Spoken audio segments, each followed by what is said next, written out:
Hey, welcome back to another edition of Weight Loss Wednesday.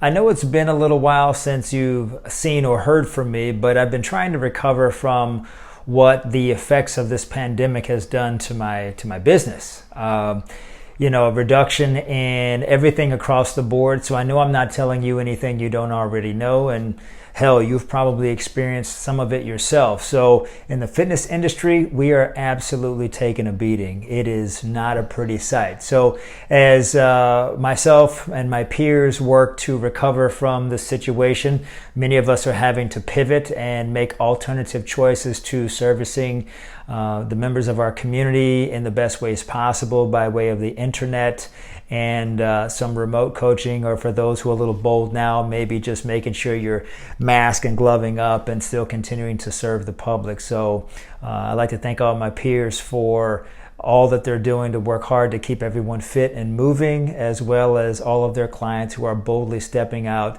of fear and just being cautious as a result. So in this episode of Weight Loss Wednesday, rather than sharing with you a special recipe or something like that, I want to share a good read that I've had a chance to dive into.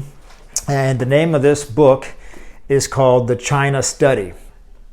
I don't know if you can read that, but just know by the title.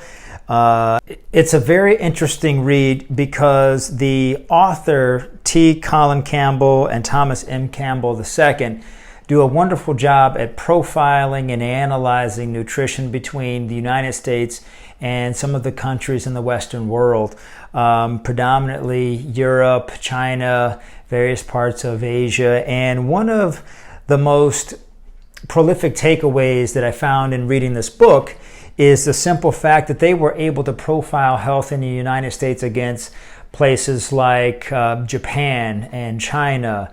And one of the things that they noted was the vast differences between rates of cancer.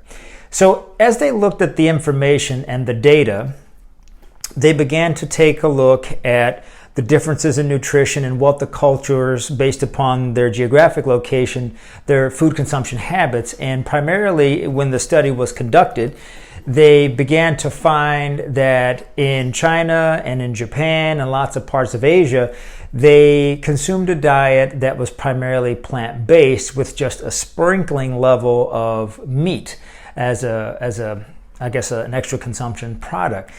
And here in the United States, as you know, we are large carnivores when it comes to consuming meat. I mean, it's pretty astronomical when you compare the two different worlds.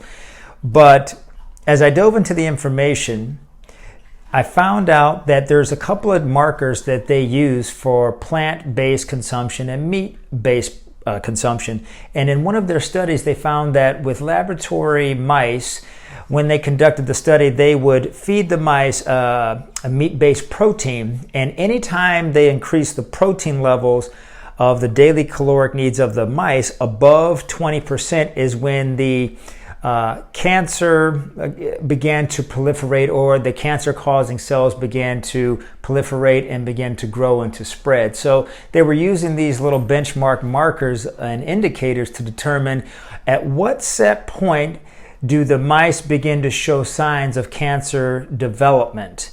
And that began to be at the 20% mark. So as I was reading this material, I was kind of translating that back to the Western world, or to the diet here in the United States and how we typically eat.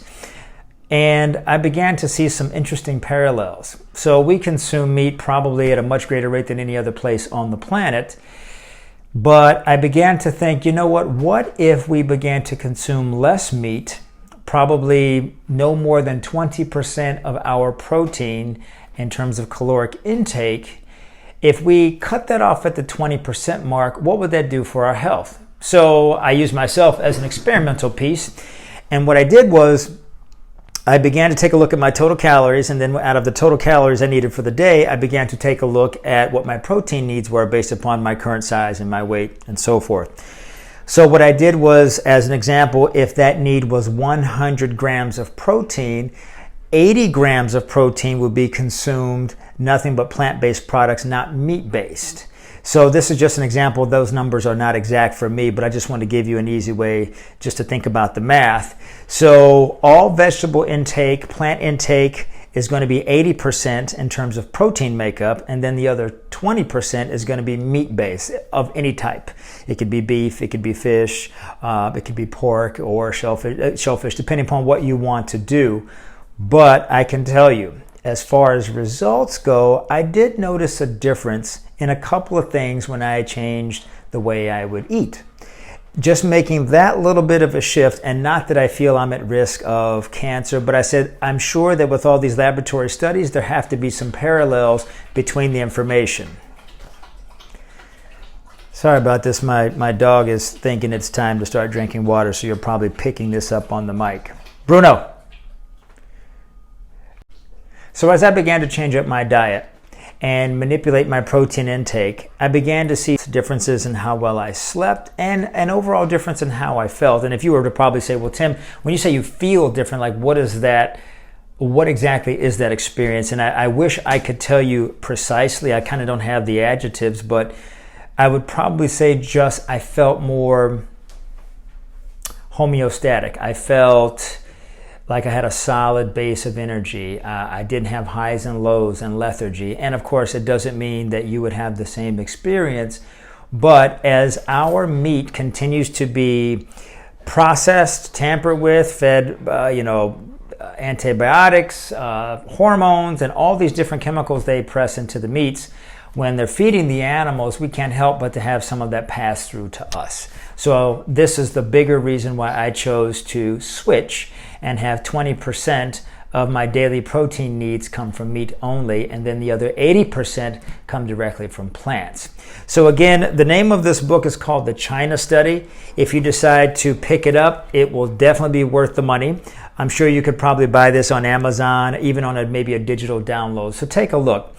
And if you have any questions or information you want to share with me, be sure to leave a message in the comment box below on this video. And I'll make sure that I see you on Friday for Fitness Friday. And again, sorry to be absent for a couple of weeks, but you know what? You got to get things turned around in situations like this. Look forward to seeing you guys soon. Take it easy.